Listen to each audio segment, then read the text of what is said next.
Fanatics, big old company in sports, merchandise, apparel, collectibles. They own Topps, which is a physical card company that's been around for a very long time.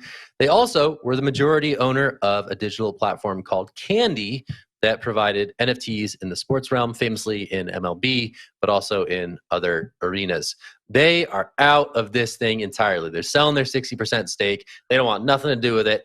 They think this thing is silly. They would rather their investors have some amount of the invested cash than whatever this is going to be worth in the future. Some pretty interesting details in the report from CNBC, which claims to have seen an email to investors, but some pretty sort of damning characterizations of Fanatics seeing NFTs as not very great. So they want out. They're out of Candy Digital. They're giving it back. I think it was Mike Novogratz and some others led the effort to buy their stake. And that is the deal with Candy and Fanatics. I'll toss it over to Wendy. What do you think, Wendy? This was heralded as a big win for NFTs when it was announced. And now Fanatics is saying, I'm taking my ball, I'm going home.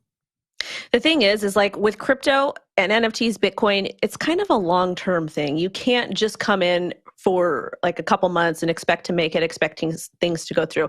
Every single company in crypto is still operating in beta. I'm going to say it again. Every single company in crypto, whether it is a crypto service, whether it is a whatever it is, coin, they're still technically in beta. Like this industry is so new and people expect results super fast compared to the traditional industries. And it doesn't happen that way. I feel like we forget the aspect of entrepreneurism. So sad to see them go, but at the same time, they'll be back next cycle.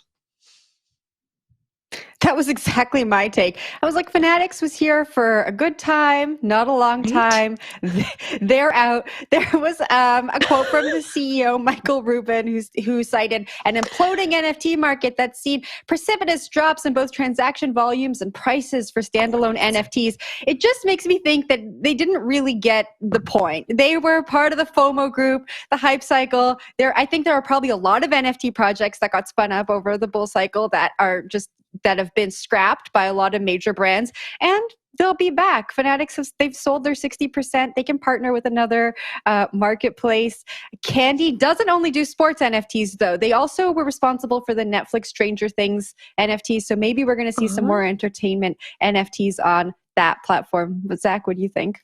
Yeah, I mean, I think they had some like notable intellectual property deals, right? You mentioned Stranger Things, you got MLB, you got all sorts of things. I think World Wrestling Entertainment is in there. So big brands that, they kind of follow, I guess, the Dapper model of enlisting big brands to help get these collectibles into the hands of as many people as possible. But according to Fanatics, that was simply not enough. Quote, over the past year, it has become clear that NFTs are unlikely to be sustainable or profitable as a standalone business, end quote. That's what Michael Rubin wrote, and he is not really feeling the whole thing. I don't know. Will, what are your last thoughts on this?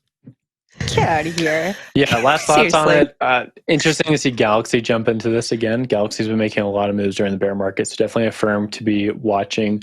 And then just to Wendy's point, like, are they going to be back? And I think you could say yes. I mean, at the top of this, it was worth $1.5 billion according to some valuations.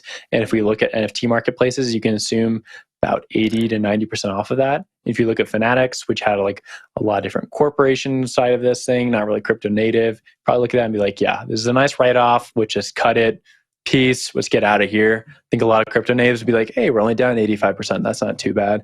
But if you look at a big corporation that's really working on the margins for pennies, this is something that they probably did not expect and they just want to get away from it. So that's my final take on it. Wendy, to you.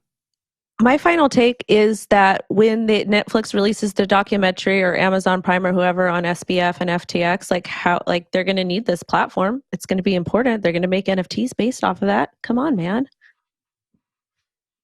Candy or maybe still Three out Arrows there. Capital. We don't know. We don't know.